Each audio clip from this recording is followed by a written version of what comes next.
भाई जो गुरु वचन पे डट गे, कट गे फंद 84 के, कट गे फंद 84 के, कट गे। तो सतगुरु इस प्रकार से अपनी लीला करता है।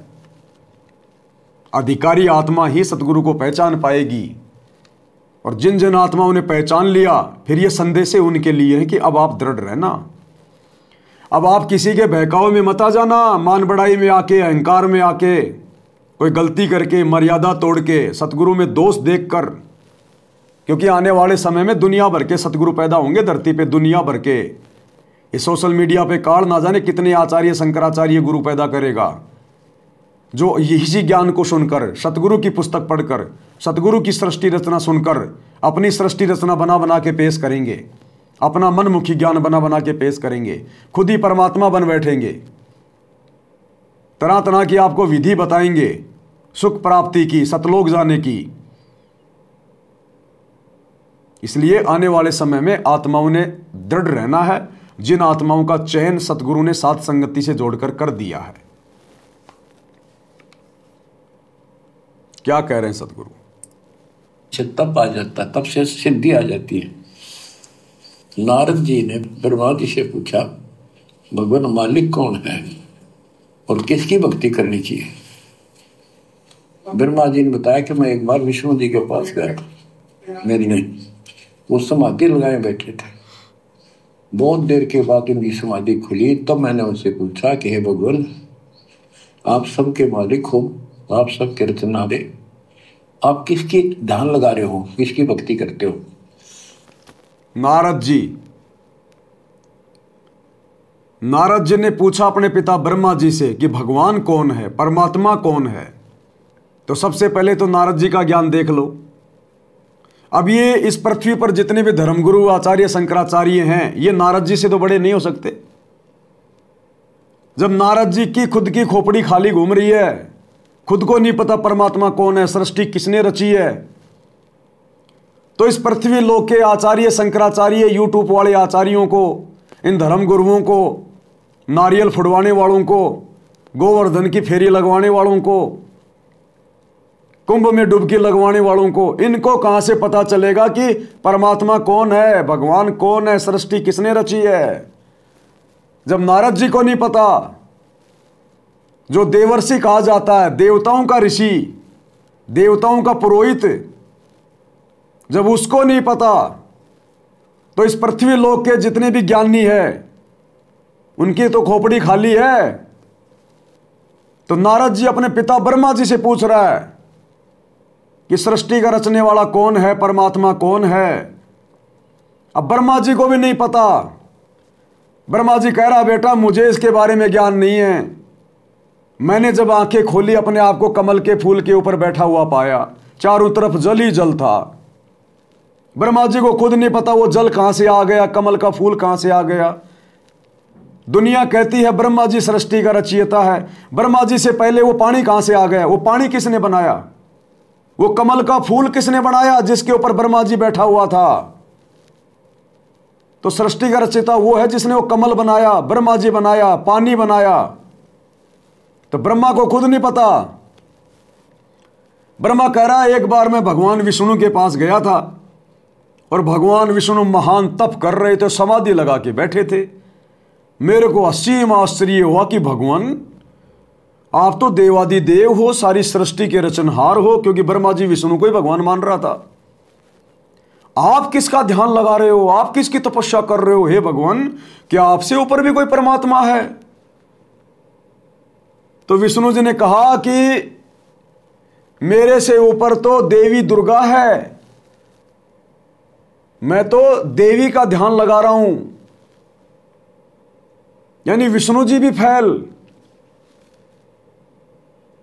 और देवी दुर्गा श्रीमद् देवी भागवत पुराण 3 स्कंद 6 स्कंद में पेज नंबर 562 पर राजा हिमालय को ज्ञान देते हुए कह रही है,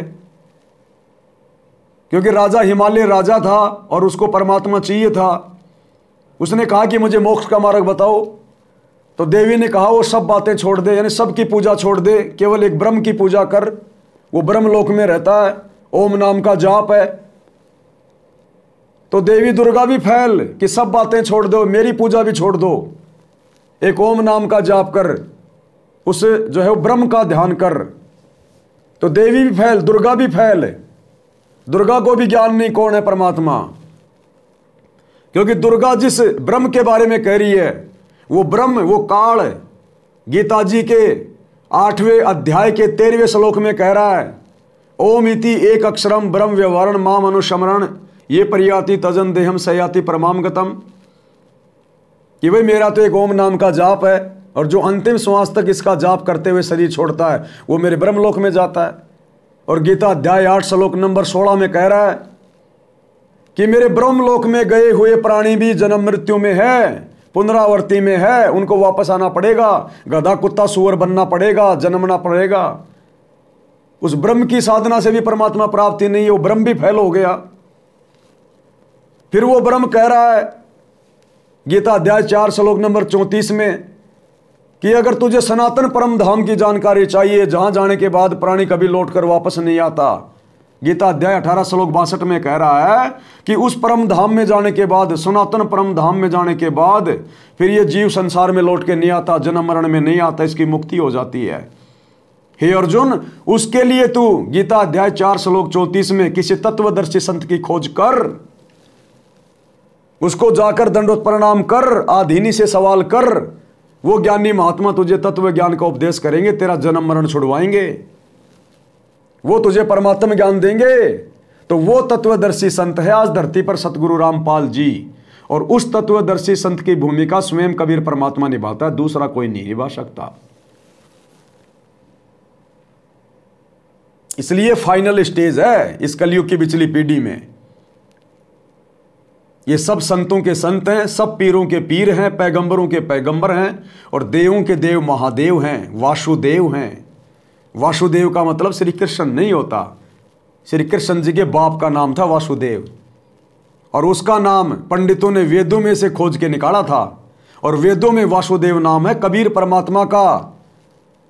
वासुदेव यानी जिसका वास सब जगह है, कण कण में है, और वो वासुदेव वर्तमान में धरती पर सतगुरु रामपाल जी के रूप में प्रकट है। अब इतना ज्ञान होने के बाद, इतने सुख देने के बाद,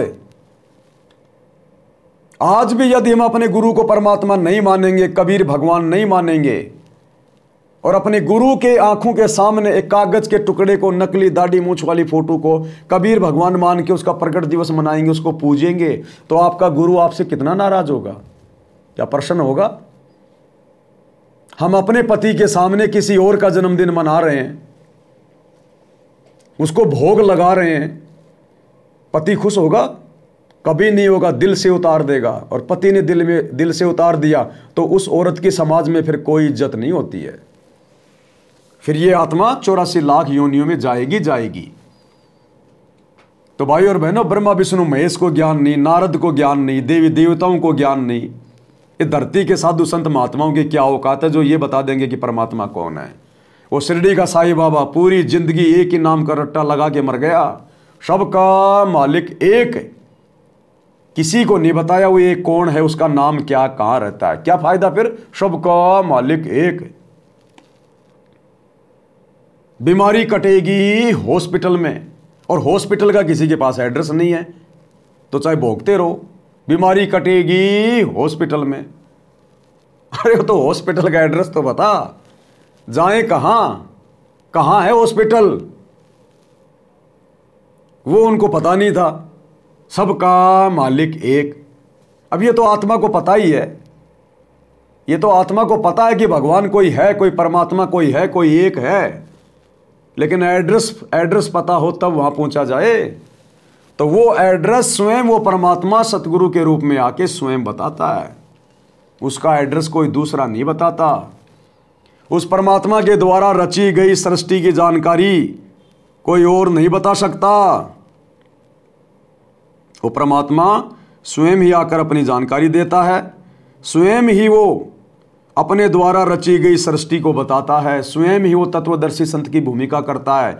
एक जीव कभी तत्वदर्शी संत नहीं हो सकता, एक जीव कभी परमात्मा के विषय में जानकारी नहीं दे सकता। क्या कह रहे हैं गुरुदेव भगवान? तो इससे सिद्ध है कि ना वेद कंप्लीट ज्ञान रखते हैं उस परमात्मा के पाने का। उसके लिए ऑप्शन छोड़ दिया कि उसको तो तत्वदर्शी संत ही बताएंगे। तो परमेश्वर कबीर देव जी 600 वर्ष पहले कहा करते थे, वेद मेरा भेद है, मैं मिलूं वेदन से नाही, और जौन वेद से मैं मिलूं। ये वेद जानते नहीं, ये चारों वेद मेरी महिमा गाते हैं, लेकिन इन वेदों में मेरे पाने का विधान नहीं, संविधान नहीं, कोई ज्ञान नहीं, मंत्र नहीं। और जौन वेद से, जिस विधान ज्ञान से, जिस मंत्र से मेरी प्राप्ति हो, इन वेदों में वर्णित नहीं है। वेद नहीं जानते, और वेद तो खुद कह रहे हैं कि वो तो तत्वदर्शी संत बताएंगे। अब सुनो, वो तत्वदर्शी संत की भूमिका करने भी स्वयं ही परमेश्वर आए थे। ना जीव तत्वदर्शी नहीं हो सकता, अध्यात्म ज्ञान से जीव परिचित नहीं हो सकता भगवान की रची सृष्टि को। और जीव को से उत्पन्न प्राणी कैसे बता देगा? ये ब्रह्म भी, ब्रह्मा विष्णु महेश भी, और दुर्गा भी, ये सभी देवता भी, और यो काल भी, ब्रह्म भी और परब्रह्म भी, ये सब उस परमात्मा से उत्पन्न है। तो परमात्मा के द्वारा उत्पन्न की गई सृष्टि को उसके बालक नहीं बता सकते, संतान नहीं बता सकती, तो पिता ही बतावे। तो बताओ फिर सतगुरु रामपाल जी कौन हुए? भाई जो गुरु बचन पे डट गए, कट गए फंद 84 के, कट गए फंद 84 के, कट गए फंद 84 के।